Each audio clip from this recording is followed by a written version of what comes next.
The sun had just started to rise over the old, dusty streets of Ayegbaju, a small town in Nigeria where rich and poor lived side by side, but never touched the same world. In the corner of a broken shopfront under a torn umbrella, a boy no one knew by name opened his eyes. He was dirty. His clothes were old and full of holes. But his eyes were sharp, like someone who had seen too much too soon. People called him Small Ghost. They said he was cursed. They said bad things happened wherever he went, but he didn't care. He had survived this long by eating leftovers, drinking rainwater, and sleeping with one eye open. That morning, his stomach screamed louder than ever. He hadn't eaten in 2 days. As he walked through the market, sniffing the air, hoping to find a leftover bone or maybe an old banana, a strange old man stood up from beside a gutter. The man had wild hair, no shoes, and he talked to himself. "Don't eat today," the man mumbled, pointing a crooked finger at Small Ghost. "Don't touch the food. It's full of death." Small Ghost paused. He was used to mad people. In fact, most people said he was mad too, so he hissed and walked away. But the man followed him. "Don't say I didn't warn you," the man whispered again. "They want your blood, but I will help you." Small Ghost ran. He didn't stop until he reached Mama Kemi's buka, a small food stand that sometimes gave him leftover rice if she was in a good mood. But today, it wasn't Mama Kemi who gave him the food. It was a man in a black car. Rich-looking, tall, wearing a golden wristwatch and a big smile. "I saw you from afar," the man said kindly. "You look hungry. Come, eat. Don't be shy." Small Ghost's mouth watered as the man handed him a big plate of jollof rice, fried meat, and a cold bottle of Fanta. It was too good to be true, and it was. Just as Small Ghost was about to take the first bite, the madman appeared again, shouting, "No, no, not that food," he screamed, running toward them. Everyone turned. The madman grabbed a small black leaf from his pocket and blew a strange powder onto the plate. Suddenly, the meat began to shake. The rice turned white. Then, maggots, thousands, crawling out like worms escaping a dead body. People screamed. The rich man froze, his smile gone. Small Ghost dropped the plate in horror, his hands trembling. "What is this?" he cried. The madman looked him in the eye and said softly, "They marked you. That food was your coffin. If you ate it, your spirit would be gone by nightfall." The rich man's eyes burned with anger, but he didn't say a word. He simply got in his car and drove away. That was the day Small Ghost realized he was being hunted. And the madman? He was not mad after all. He was something else. Something ancient. The crowd had scattered. The market was silent now. Everyone whispered behind their hands, throwing glances at Small Ghost and the madman, who stood calmly beside him. Somebody threw a stone. "Evil boy, stay away from here," another shouted. "Why is it always you? Why do bad things follow you?" Small Ghost didn't reply. He couldn't. His legs felt weak.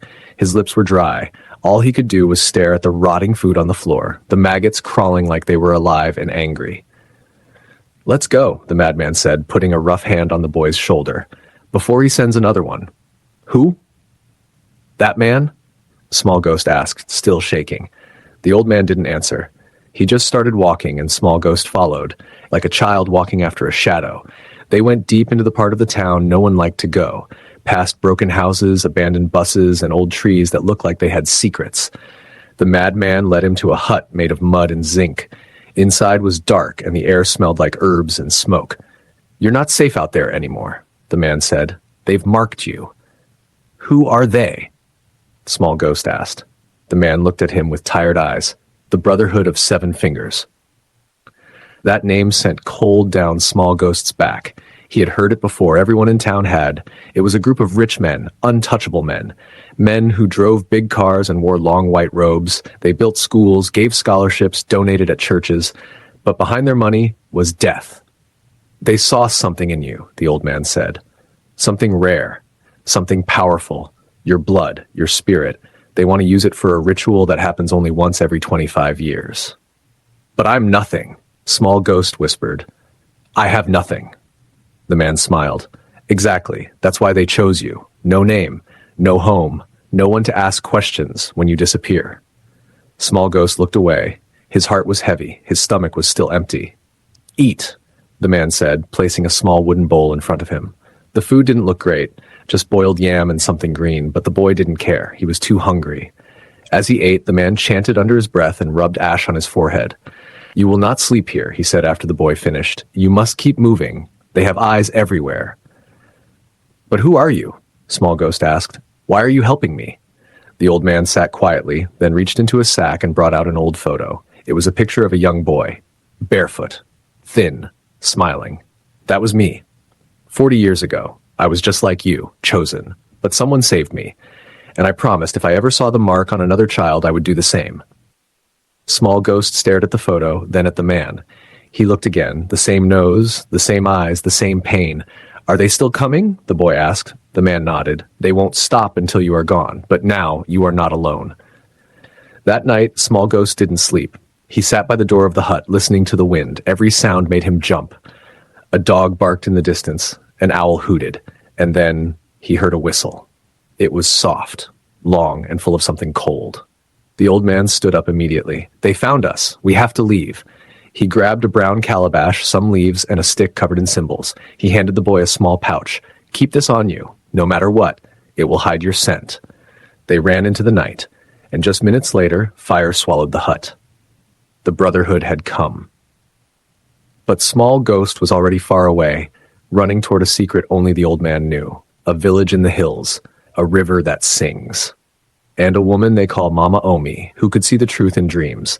She was the only one who could tell them why the Brotherhood really wanted Small Ghost, and what he had inside him that even he didn't know.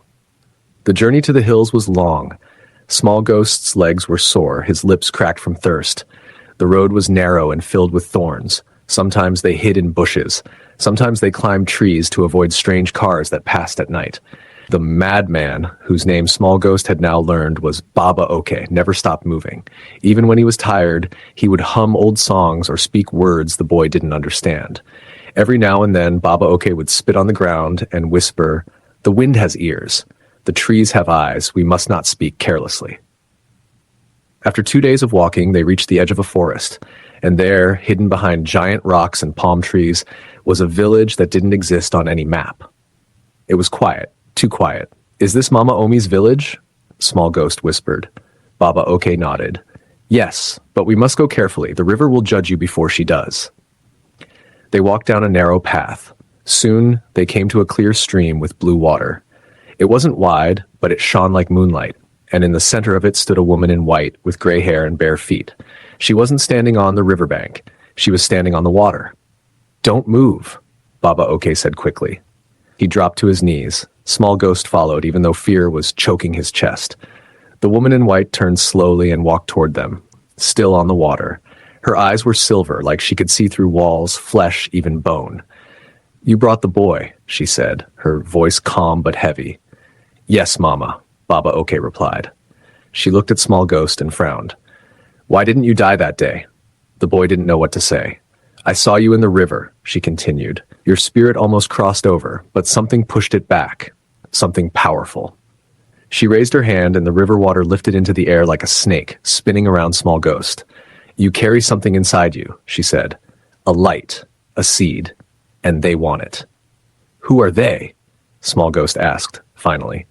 "The Brotherhood," she answered. "They are more than just men. They are shadows. They feed on fear and blood.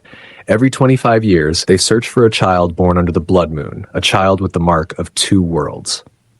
"2 worlds?" Baba Oke asked. "Yes," she said. "1 foot in the world of the living, 1 in the world of spirits." Small Ghost stared at the river. "I was born during a storm," he whispered. "My mother died giving birth to me. Nobody ever knew my father." Mama Omi nodded. "Because your father was not a man." The river fell silent. Baba Oke gasped. "Then what was he?" "A spirit," she said simply. "One of the keepers, the ones who protect the balance between life and death. And now, his blood runs in this child." Small Ghost felt dizzy. "Does that mean I'm not human?" "You are human," she said softly, "but more. And that more is what the Brotherhood needs. They want to cut it from you. Use it to stay young, to rule." She bent and scooped water into her palm. "Drink." Small Ghost drank it without question. The moment it touched his tongue, he saw flashes. A dark room. Men in robes, a drum beating, a baby crying, a knife, blood. Then a fire and a voice shouting, "He must not live." He dropped the bowl, coughing. "It's starting," Mama Omi said. "They will send the first hunter tonight." "A hunter?" Baba Oke asked. Not a man, a beast. A shadow that walks like a dog but thinks like a man. Small Ghost's heart pounded. Can we fight it? Mama Omi shook her head. Not yet. You're still too open, too weak. First, you must be hidden inside the eyes of the river. She led them to a cave behind a waterfall. Inside were drawings, ancient ones, of children with glowing hands, of men turning into fire, of rivers carrying spirits across mountains. This is your bloodline, she whispered. You are the last of them. As night fell, Mama Omi drew a circle of salt and leaves. Small Ghost stood inside it while Baba Oke watched the door. Then, just after midnight, they heard it. A growl. Low. Deep. Not like a dog. Not like anything of this world. The first hunter had arrived, and Small Ghost was no longer just a boy. He was the key to a war no one knew had already begun. The growl grew louder. It was coming from outside the cave, moving through the trees like wind, but heavier. Like something big. Something evil. Baba Oke stood at the entrance, holding a staff carved with strange symbols. Mama Omi knelt beside Small Ghost, whispering quickly in a language he couldn't understand. Her hands shook as she dipped her fingers into river mud and drew marks across the boy's forehead, chest, and palms. You must not move, she told him. No matter what you see, no matter what you hear, if you leave the circle, they will claim you. Small Ghost's hands trembled. The cave walls felt like they were breathing, like they were alive and watching. Every heartbeat sounded like a drum in his ears. Suddenly, crash! The bushes outside exploded. Something had arrived. Baba Oke didn't flinch. He raised his staff. Show yourself, beast! A heavy thud echoed outside the cave. Then another. And another. Then silence. A pair of glowing red eyes appeared in the dark just outside the mouth of the cave. Then came the smell, like rotten meat, burnt cloth, and dead dreams. The creature stepped forward. It looked like a dog, but it was too tall, too wide. Its legs were bent backward, and its fur dripped like black oil. Its mouth was full of teeth that moved even when it didn't speak. And around its neck were tiny bones, human bones. The boy is marked, the creature said in a voice that sounded like broken glass. He belongs to the Brotherhood. No, Baba Oke growled. He belongs to the river now. The beast laughed, long and low. The river cannot hide him forever.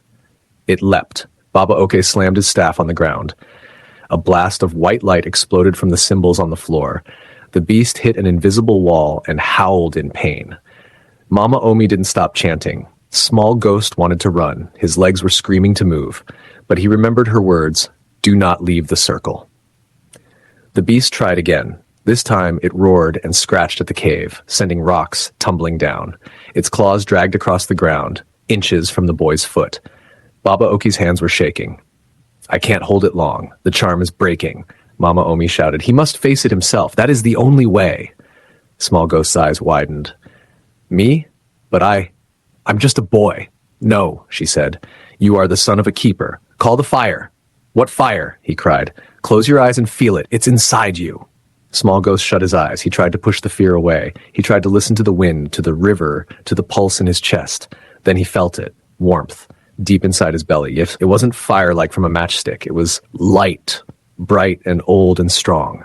He opened his eyes and raised his palm. A golden flame burst out. The beast screamed. The fire didn't burn like normal fire. It didn't touch the skin. It touched the spirit. The beast began to shrink, its body melting into black smoke. It cried out in 100 voices, men, women, children, all at once. Then, with a final roar, it vanished. Silence. The fire in Small Ghost's hand faded. His body shook. He fell to his knees, panting. Baba Oke and Mama Omi stared at him, not in fear, but in awe. You did it, Baba Oke said softly. You faced the first hunter. But that was only the first, Mama Omi warned. There are 6 more. And the last one, Baba Oke added, is not a beast. He is a man, a very powerful man. Small Ghost stood slowly. Who? They didn't speak. Instead, Mama Omi walked to a box hidden behind the wall. She opened it and pulled out an old photograph. Small Ghost stared at the image. His eyes widened. It was the same man who had given him food at the market, the same rich man who had smiled at him kindly. Chief Otumba Durojaye, the richest man in the country, the one everyone loved, the one who had a school named after him. He is the last hunter, Mama Omi said. He is the head of the Brotherhood, and he will stop at nothing to get what lives inside you. Small Ghost looked at the picture. He wasn't afraid anymore. He was angry, and he was ready to fight. The sun rose the next morning, but it felt like the whole forest was holding its breath. Small Ghost stood outside the cave, holding the photograph of Chief Otunba Drojaye, the same man who once smiled at him, the man who gave him rice and meat, the meat that turned into maggots. The man who tried to make him disappear for good. Mama Omi and Baba Oke stood beside him. "It's time," she said. "He knows the first hunter failed. He'll come himself now." "But he's just a man," Small Ghost said. Mama Omi shook her head. "No, he was a man. Now he's something else. He made a deal with the Brotherhood years ago. They gave him riches, power, and fake kindness. In return, he gave them souls, young souls, children born with gifts." Baba Oke added, "And you, Small Ghost, are the last one he needs to become immortal." The boy clenched his fists. "Then let's finish this." That night, Chief Drojaye came, not with guards, not with police. He came alone. He walked into the forest like a king in his palace. No fear, no doubt. He wore a black agbada embroidered with gold snakes. His eyes no longer looked human. They were dark, too dark, like an empty well that swallowed light. "So," he said, standing before the boy, "this is the child the spirits protect?" Small Ghost said nothing. Chief Drojaye smiled. "You remind me of your father." The boy's heart skipped. "You knew him?" "Oh yes," he said. "He was foolish. He thought he could stop the Brotherhood. He failed. But you can help us rise. I don't want to kill you, boy. I want to use you. You will live forever in a golden cage." "No," Small Ghost said quietly. "I'd rather burn." With that, his hands began to glow again, brighter than ever. Brighter than the stars above. Mama Omi began chanting behind him. Baba Oke slammed his staff into the ground. The trees shook. The wind screamed. Chief Drojaye's smile faded. "Don't do this. You don't know what you're..." But it was too late. The fire erupted from Small Ghost's body, not just from his hands, but from his chest, his eyes, even his voice. It wasn't ordinary fire. It was spirit fire. It lit the forest in gold. It washed over the chief like a wave of truth. His face twisted, his skin cracked. The snakes on his agbada screamed. "No," he howled, reaching out. "I am a god." But the fire didn't care. The fire burned lies. The fire burned evil. And in one final flash of light, Chief Otunba Drojaye vanished. Ashes, nothing more. Silence fell over the forest. Small Ghost dropped to his knees. The fire was gone, but his body still glowed faintly, like a coal that hadn't gone out yet. Mama Omi placed a hand on his shoulder. "It is finished." Baba Oke smiled for the first time in days. "You are not just a boy anymore. You are a keeper, like your father." Tears filled Small Ghost's eyes. He looked up at the stars. He didn't feel homeless anymore. He didn't feel small. He had no house, no parents, no money.